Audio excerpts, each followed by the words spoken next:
8 വയസ്സുകാരനായ മകൻ ലിഫ്റ്റിൽ കുടുങ്ങി രക്ഷപ്പെടുത്താനുള്ള വെപ്രാളത്തിനിടെ പിതാവ് ഹൃദയാഘാതത്തെ തുടർന്ന് മരിച്ചു. മധ്യപ്രദേശിലെ ഭോപ്പാലിലാണ് ഈ അതിദാരുണ സംഭവം നടന്നത്. ഭോപ്പാൽ റോയൽ ഫാം വില്ല കോളനിയിലെ 307 നമ്പർ ഫ്ളാറ്റിലെ താമസക്കാരനായ ഋഷിരാജ് ഭട്ടനഗറാണ് മകനെ രക്ഷപ്പെടുത്തുന്നതിനിടെ ഹൃദയാഘാതത്തെ തുടർന്ന് മരണമടഞ്ഞത്. ശക്തമായ കാറ്റിനെ തുടർന്ന് താഴെ പാർക്കിൽ കളിക്കുകയായിരുന്ന മകനോട് ഫ്ളാറ്റിൽ കയറി വരാൻ ഋഷിരാജ് ആവശ്യപ്പെടുകയായിരുന്നു. പിതാവിന്റെ നിർദ്ദേശത്തെ തുടർന്ന് 8 വയസ്സുകാരൻ തന്റെ ഫ്ളാറ്റിലേക്ക് പോകാൻ ലിഫ്റ്റിൽ കയറിയതും വൈദ്യുതി ബന്ധം നഷ്ടപ്പെടുകയും ചെയ്തു. തുടർന്ന് ലിഫ്റ്റിന്റെ പ്രവർത്തനം നിലച്ചതോടെ കുട്ടി അതിനുള്ളിൽ അകപ്പെട്ടുപോയി. ഇതോടെ ഭയപരവേശനമായ മകൻ ഉച്ചത്തിൽ കരയാനും തുടങ്ങി. കുട്ടിയുടെ കരച്ചിൽ കേട്ട് പിതാവ് ഓടിയെത്തി വൈദ്യുതി ബന്ധം പുനഃസ്ഥാപിക്കാൻ ജനറേറ്റർ മുറിയിലേക്ക് ഓട്ടി. നിമിഷങ്ങൾക്കുള്ളിൽ വൈദ്യുതി ബന്ധം പുനഃസ്ഥാപിക്കുകയും ചെയ്തു. 8 വയസ്സുകാരൻ സുരക്ഷിതമായി ലിഫ്റ്റിന്റെ പുറത്തെത്തി.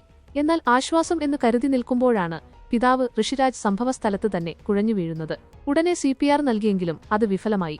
ആശുപത്രിയിൽ എത്തിച്ചപ്പോഴേക്കും ഡോക്ടർ മരണം സ്ഥിരീകരിക്കുകയും ചെയ്തു. കഴിഞ്ഞ 3 മാസത്തിനിടെ ഈ കുടുംബത്തിൽ സംഭവിക്കുന്ന രണ്ടാമത്തെ മരണമാണിത്.